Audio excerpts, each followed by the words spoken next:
देवळा तालुका हादरला. एका सख्ख्या साल्याने आपल्या मेवण्याचा कुऱ्हाडीने वार करून निर्घृण खून केल्याची धक्कादायक घटना समोर आली आहे. घरगुती वाद, बहिणीच्या आजारपणाचा राग आणि थेट रक्तरंजित शेवट. नेमकं त्या रात्री काय घडलं? आरोपीने इतकं टोकाचं पाऊल का उचललं? पहा 24/7 न्यूज रिपोर्टचा हा विशेष वृत्तांत. देवळा हादरले. सख्ख्या साल्याने केला मेवण्याचा कुऱ्हाडीने निर्घृण खून. नमस्कार, आपण पाहत आहात 24/7 न्यूज रिपोर्ट. सत्याच्या शोधात, सत्याच्या सोबत. देवळा तालुक्यातील खालपमेशी रस्त्यावर रविवारी रात्री घडलेल्या एका थरारक हत्याकांडाने संपूर्ण परिसरात भीती आणि खळबळ उडाली आहे. मिळालेल्या माहितीनुसार प्रकाश रुपेश गांगुर्डे, वय 31, राहणार सरस्वतीवाडी देवळा, हे रविवारी रात्री सुमारे 8 वाजेच्या सुमारास सिमेंट पुलावर उभे राहून मोबाईलवर बोलत होते. त्याचवेळी आरोपी समाधान भाऊसा पवार हा पाठीमागून आला आणि त्याने थेट प्रकाश गांगुर्डे यांच्या डोक्यावर कुऱ्हाडीने जबरदस्त वार केला. हा हल्ला इतका भीषण होता की प्रकाश गांगुर्डे यांचा जागीच रक्ताच्या थारोळ्यात मृत्यू झाला.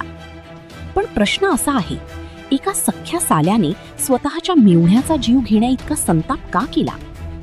प्राथमिक माहितीनुसार मयत प्रकाश गांगुर्डे यांच्या पत्नीला मानसिक आजार असल्याचे सांगितले जात आहे.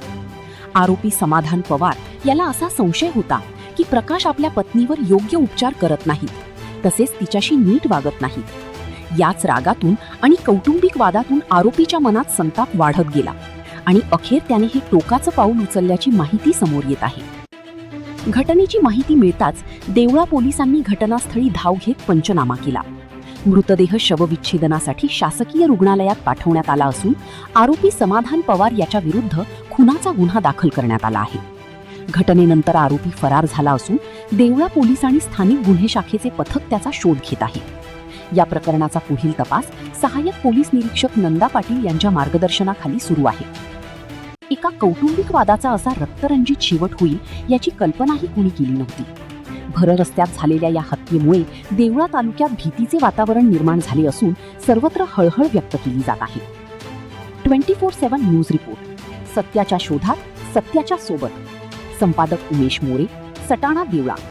अशाच ताज्या आणि विश्वासार्ह बातम्यांसाठी आमच्या चॅनलला लाईक, शेअर आणि सबस्क्राईब करायला विसरू नका. बेल आयकॉन नक्की प्रेस करा.